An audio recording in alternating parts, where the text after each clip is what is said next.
And welcome to the SmackDown review. I'm Adam Wilbourn from WhatCulture.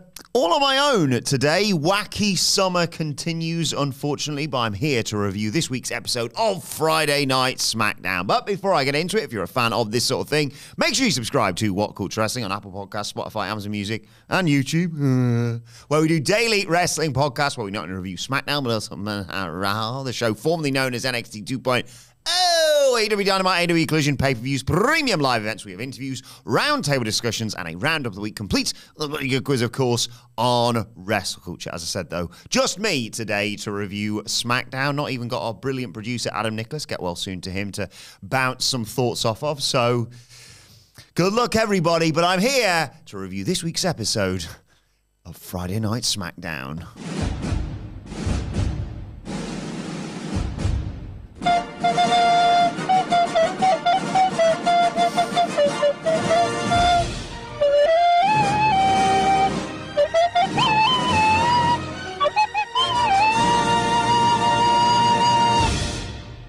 Looks even more ridiculous than usual on YouTube, that. But yes, really enjoyed this episode of SmackDown, as I often do. I was sort of anticipating enjoying it with what we already knew was coming. Roman Reigns, obviously.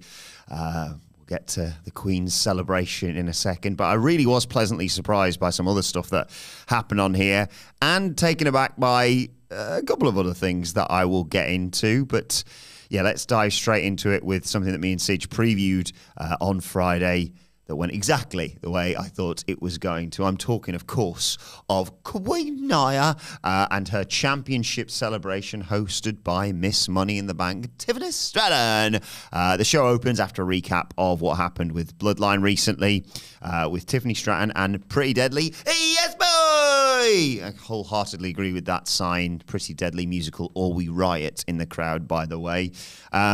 And Tiff says it's Tiffy time for the Queen's celebration. And the ring is, well, very Tiffany Stratton. Pink, unicorns, all that sort of thing. Out comes the Queen on a throne dressed all in white. I wish Michael Hamflett was here to give his thoughts on all of this, but I'll give a preemptive for that, obviously. She's got a crown on, but Tiffany hands her title once she gets into the ring, and obviously, quite rightly, Kit Wilson and Elton Prince bow to her. And she says, Tiff, you really shouldn't have gone to all this work. And Tiffany says, I just want to give back to you, I suppose, for the time being. Jax notes the amount of pink in the ring.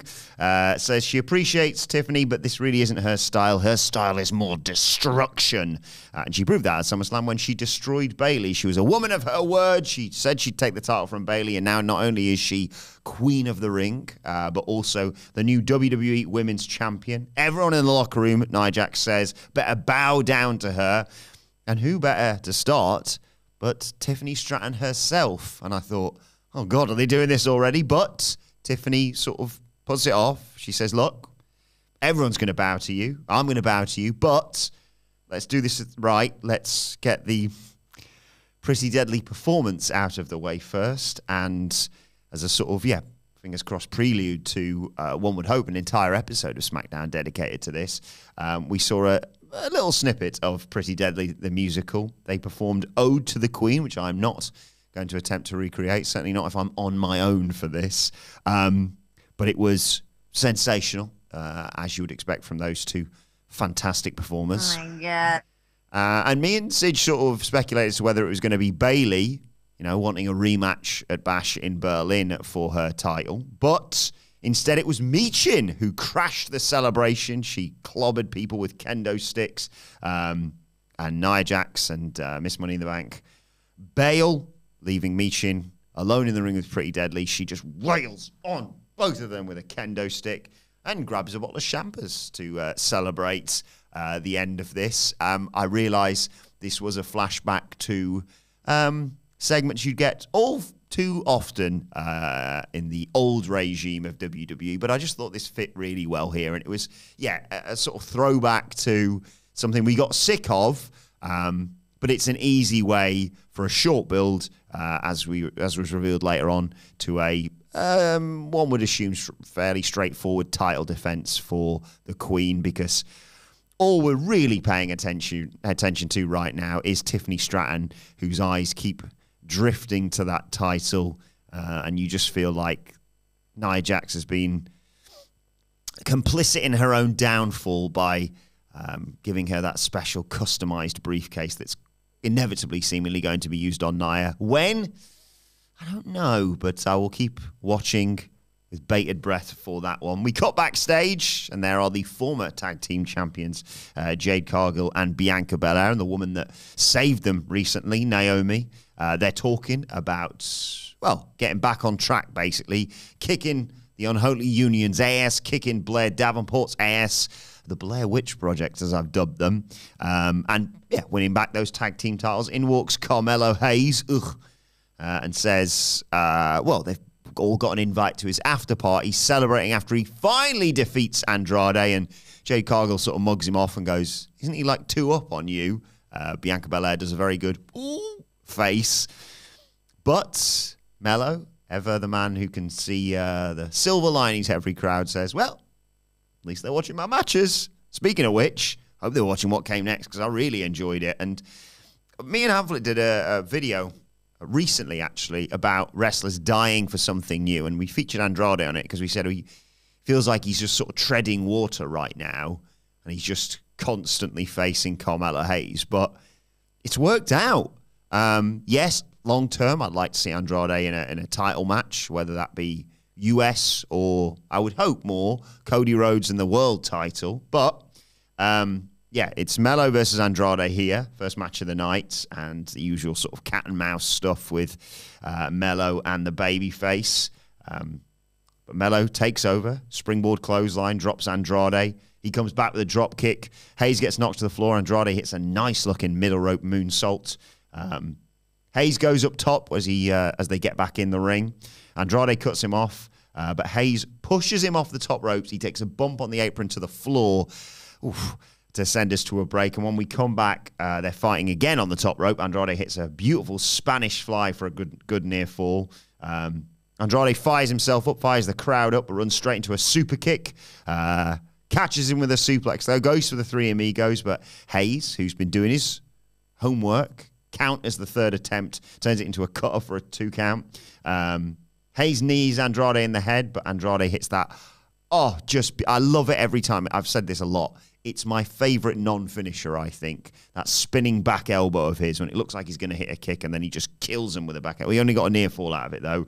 The crowd quite rightly chanting, this is awesome.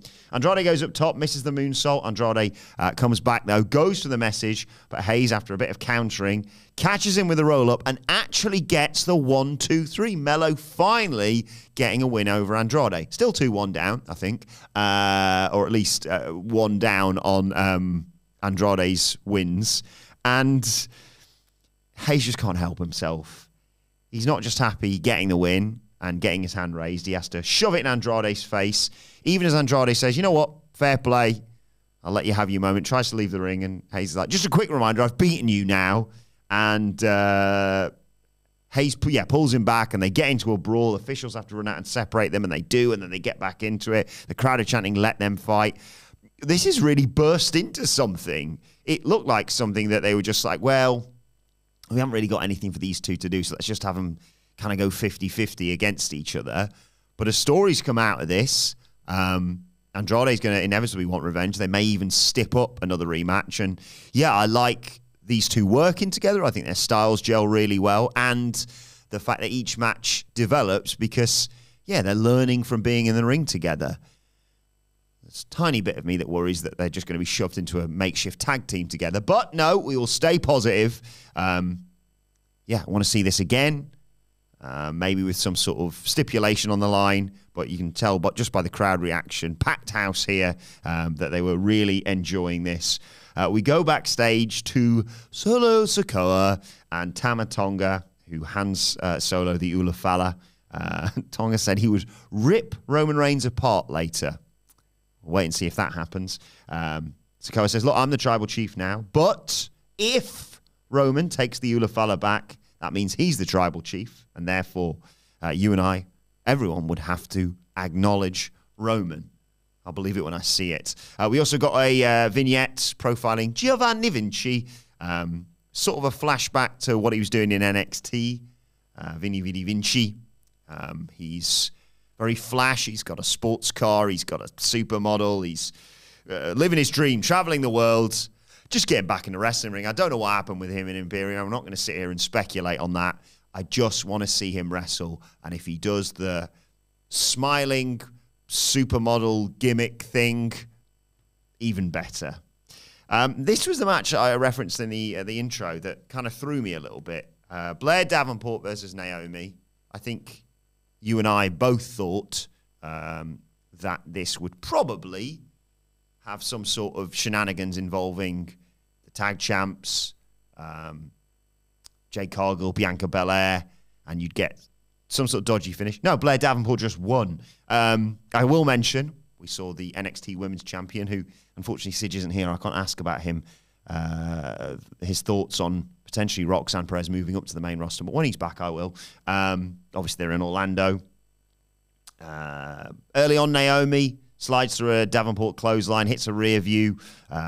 Naomi goes to the outside with her, split splash onto her, throws her back in, hits a crossbody, rough-looking crossbody for a 2 count, takes to a break. When we come back, they sort of recap what has allowed Blair Davenport to take over.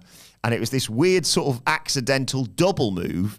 I think she's gone for like a double stomp on the back of Naomi. As she did that, her feet slipped, though, and she effectively sentoned onto her back as well. So add that to the moveset, I suppose. Davenport hits a backbreaker when we come back. They hit a double crossbody to take them both down. Naomi fires up, kicks another split splash, gets a 2 count, drop kick in the corner, goes for the split-legged moonsault. Davenport cuts her off, though, stomp.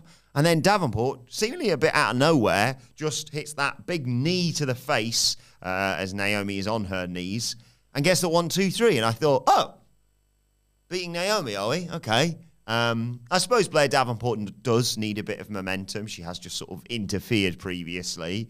But I was surprised and disappointed that they beat Naomi again here. But they're setting it up, the 3-on-3 match for this week. So I'll allow it. I'll let it play out, I suppose. Also scheduled for tonight's show is Grayson Bloody Waller versus Kevin Owens. And in the back, Grayson's warming up with Austin Theory, who's reassuring him that he hasn't just mugged him off by putting him in a match with the #1 contender. They sort of make fun of Kevin Owens, what he's done, his record recently, and how he's sort of sneaked his way into a title shot through being friends with Cody Rhodes. But as Grayson Waller's running him down, Austin Theory's trying to tell him that Kevin Owens is behind him. But he agrees with Grayson Waller. He doesn't deserve a title match based on his win-loss record. Hey, I'm crap, aren't I, basically, he says. This will be an easy win for you. I'm an idiot, a loser, microphone abuser, a moron. Let's go out there and prove it. And he chops both of them, and they both think, yeah, we probably shouldn't have wound him up.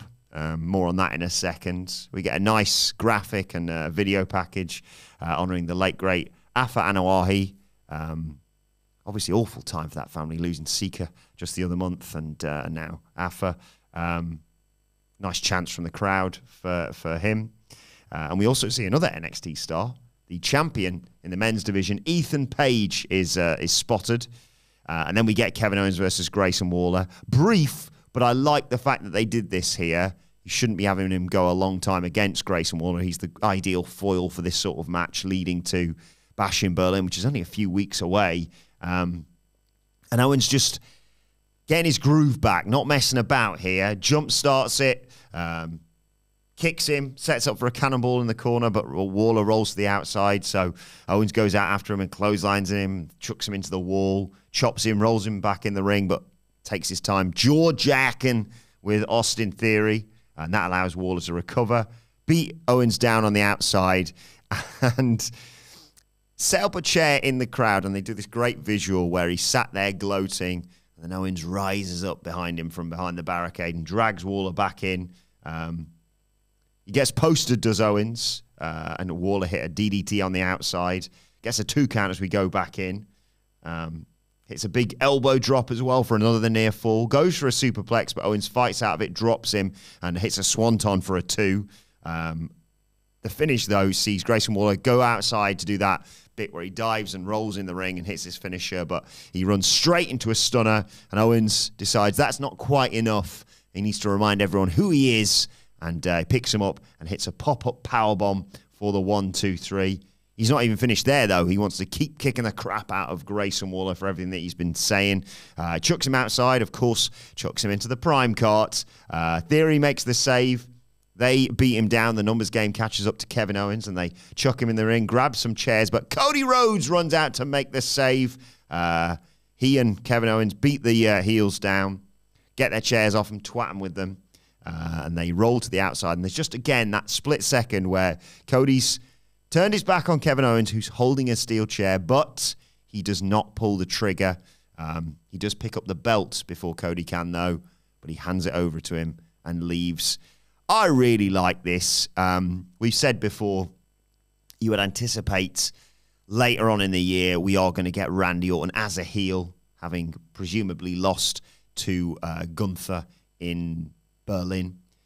You assume he turns on Cody, and they have all that history together, obviously, and that is what's going to feed that. So it would be strange to have Kevin Owens turn on him and Cody still be stupid enough to be like, oh, well, at least I've got Randy Orton, but there's still that edge to Kevin Owens. We know what he's done in the past, and he has convinced himself now, yes, he is deserving of a title shot with Cody's encouragement.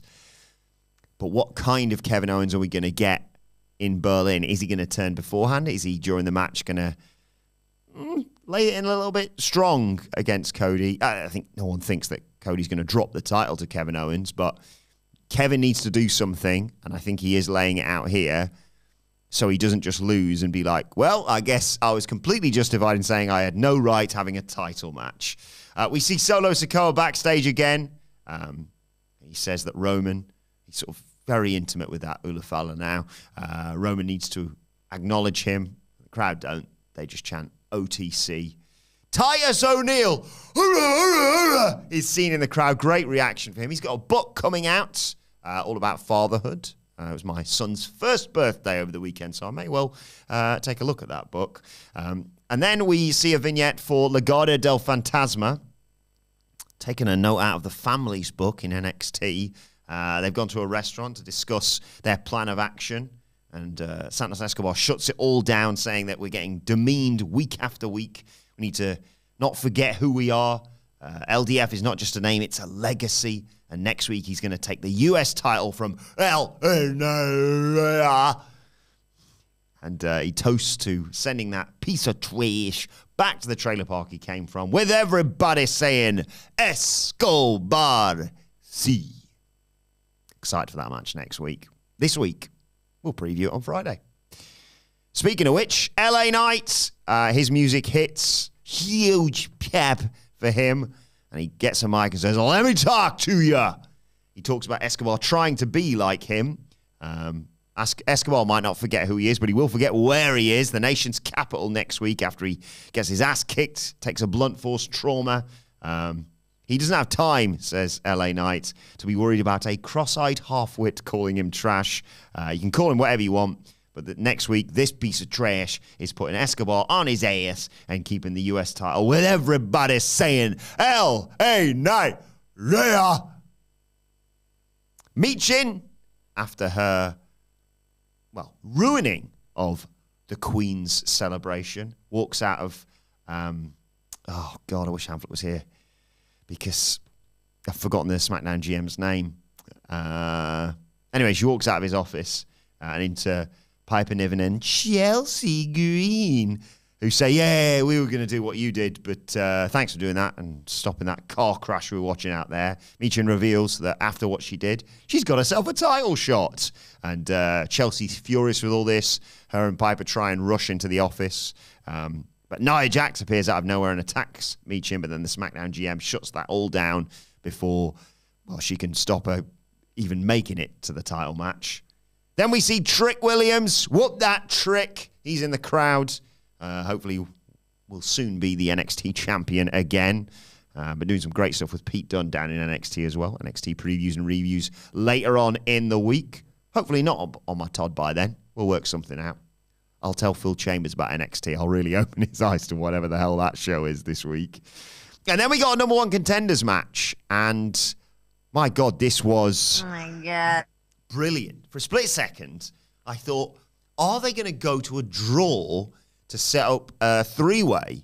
Because this was given such time and was just worked so well. It was the Street Profits, Montez Ford and Angelo Dawkins versus Tommaso Ciampa and Johnny Gargano, DIY, to see who will face, I don't know, actually. I was going to say the Bloodline there, but Tongaloa has one eye and got his ass kicked by Roman Reigns, although now, spoilers, Jacob Fatu is back, so Street Profits are probably going to lose this title shot if he's involved in this. But yeah, the match starts with Montez Ford and Johnny Gargano.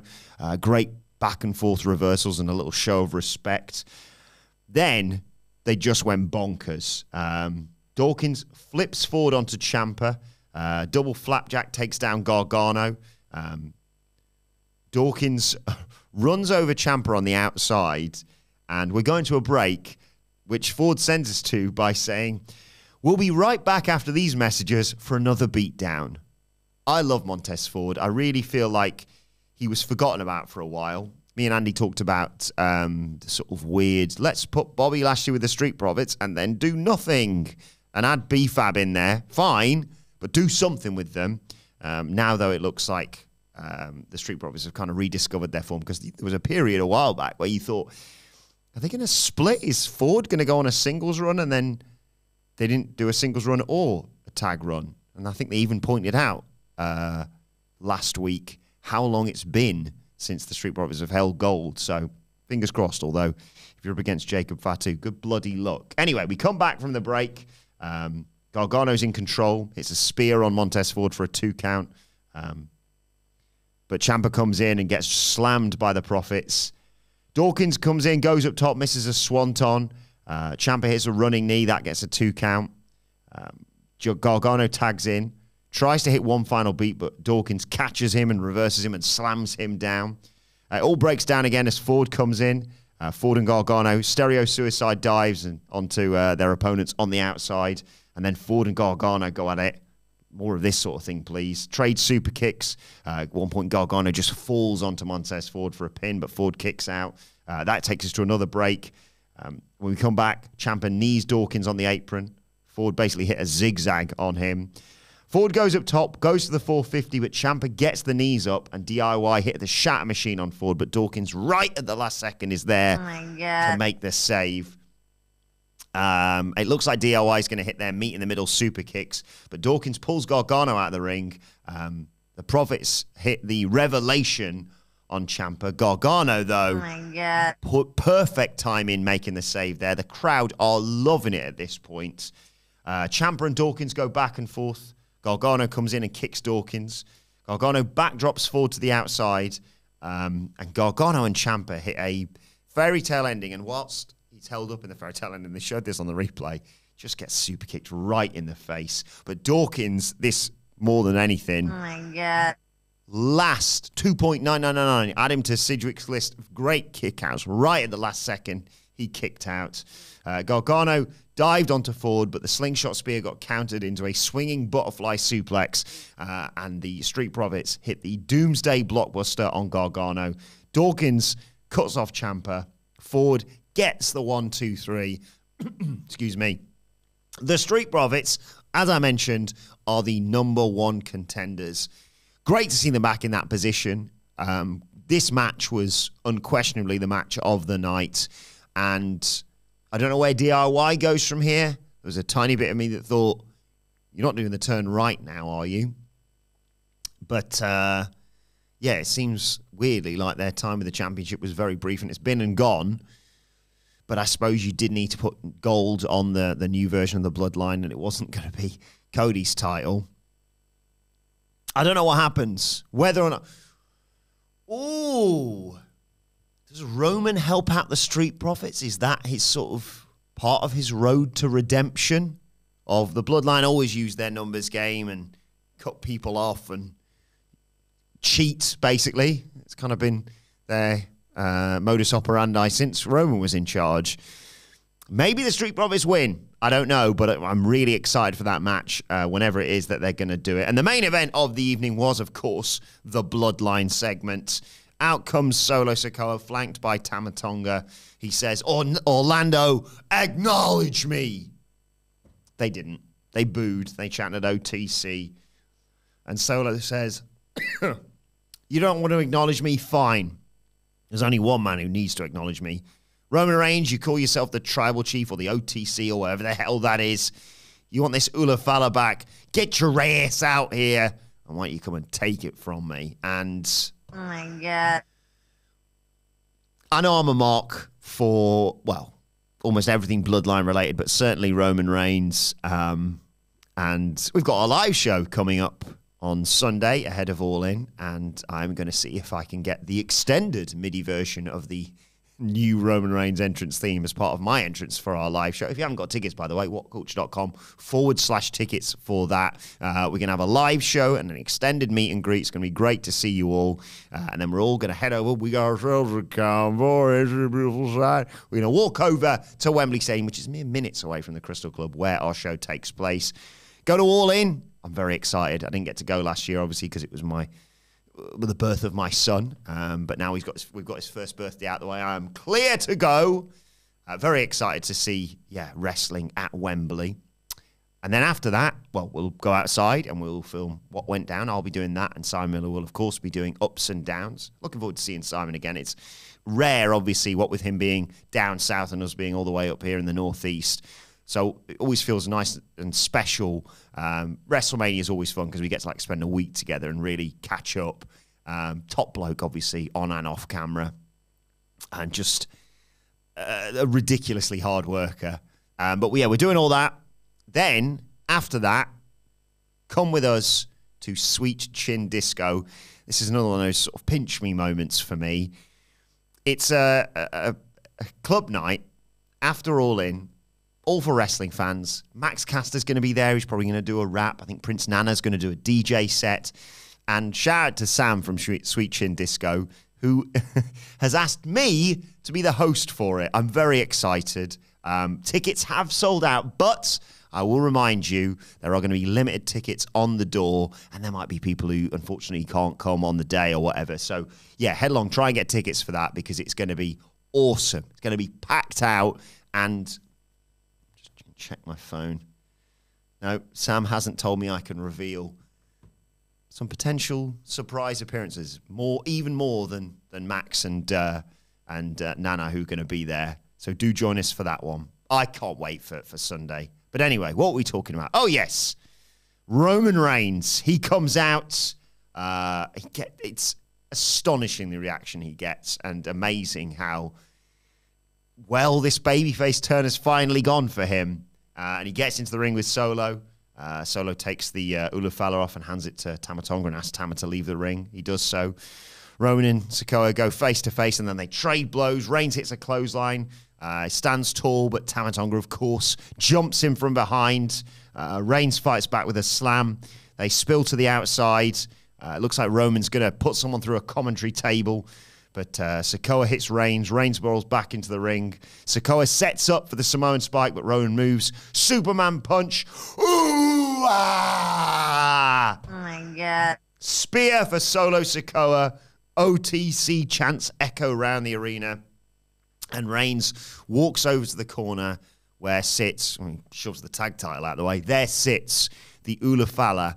And I think if you'd have told me a while back, few years back, that the Ulafala was going to be seen as basically on a par with the world title, I'd have scoffed in your face. And yet, go back or go and watch if you haven't seen it. It's all over social media. Listen to the noise for Roman Reigns simply putting on that Ulafala. It's basically like he's just won the world title again. People love it, and you think, what a brilliant ending to this week's episode of SmackDown. His music plays, but then I love Roman Reigns. I love babyface Roman Reigns even more. But my God, I am in awe of Jacob Fatu, because he comes in and attacks Roman Reigns. He's wearing like the protective boot, the walking boot. I had a moon boot when I broke my toe playing football many years ago and was limping around the WhatCulture office, feeling very sorry for myself. So Jacob Fatu shows up, super kicks Roman Reigns, beats him up, puts him in the corner. I mentioned this, I think it was either his debut when he showed up to attack like Randy and Kevin and Cody, obviously, or possibly when they won the tag titles. I can't remember exactly when it was. That hip attack is a finisher. It's back to the sort of Umaga days of, that's not just a transitional move. That'll snap your neck, basically. Reigns sells it brilliantly. So he's been destroyed by Jacob Fatu. He's thrown to the outside, and there, Solo Sikoa, Jacob Fatu, and Tama Tonga do the Shield triple powerbomb, rubbing salt into the wound, on Roman Reigns through the announce table.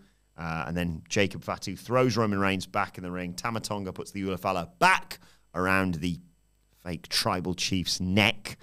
And the three of them stand tall, raising their wands up into the air over Roman Reigns as the show goes off the air. A brilliant conclusion to SmackDown, because the difficulty, as we've talked about, is we are, like I said, weeks away from Bash in Berlin. You would assume they're not going to have a match between Roman and anyone unless it's a multi-man on that show. But we are still a long way off Survivor Series, where presumably War Games will happen. We've reported previously that WWE are kind of holding off for as long as possible on this Jacob Fatu-Roman Reigns match. And having thought initially, yeah, that'll be a fun match and it'd be good for Roman to hand Jacob Fatu his first loss. It's getting bigger by the week, because the aura around Jacob Fatu was already impressive from the moment he arrived. And if you've seen any clips of what he can do, more than they've even showcased so far, he is a megastar and a great, unstoppable heel. They've got a few of them now, what with the likes of Gunther, of course. I don't know what pay-per-view that match goes on. I don't think right now it's WrestleMania worthy, but me and Sid were talking just the other day about what does Roman Reigns do. If you're going to do, one would assume, right, Gunther versus someone, CM Punk perhaps, for the world title at WrestleMania next year. I don't think either men's world title is going anywhere until April. Cody, please, versus The Rock. If you had just Roman Reigns being a special guest referee in that, it would feel, I mean, it'd feel massive. Look at what it was like with Seth Rollins and Punk and Drew and stuff. But is that all you do with Roman at WrestleMania? Las Vegas, 2 nights? I don't know. Do they even hold off on Roman versus Solo till then? Can they? It's August now. 8 months away, basically.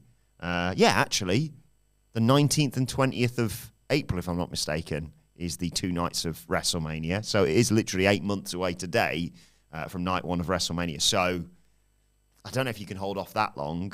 Yes, you'll have the stopgap of Bloodline versus Bloodline, effectively. And, I mean, Roman Reigns in the interim, if he's not wrestling matches, the story of him trying to win back and... Oh, my God.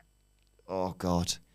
Him, the Usos, Sammy... Oh, my God. And maybe even Cody. Like, that is a dream team of a group for War Games. But do you do Solo and Roman before that? Do you do it at the Royal Rumble? So you've got an excuse for why Roman's not in there? Or do you do Roman in the Rumble after that regardless? To sort of really rub in how much he's now beloved by the fans. Because remember when he was in that Royal Rumble, when he wrestled on the same show a few years back, do you have Jacob Fatu be the person to eliminate him, or even The Rock, or Jacob Fatu on the behest of the other tribal chief? I don't know. I mean, it feels like WrestleMania 42 will probably be The Rock versus Roman Reigns if they don't do it at 41, but it's a long, long way off. I don't think either of their popularities is going anywhere. But, yeah, great ending to this, because I think you need to reestablish the Bloodline somewhat in the yeah, look at their numbers, and especially when they've got someone like Jacob Fatu. But, yeah, really pleasantly surprised by that Street Profits DIY #1 contenders match as well.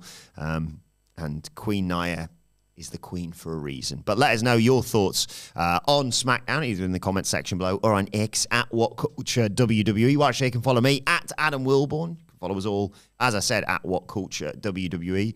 I'll be back later on my Todd to preview Monday Night Raw, and I'll try and also squeeze in a bit of a Q&A because what else am I going to do with me and microphone? So let us know your thoughts, as I said, in the comments section below. Like, share, subscribe. Thanks for watching, and I'll see you soon.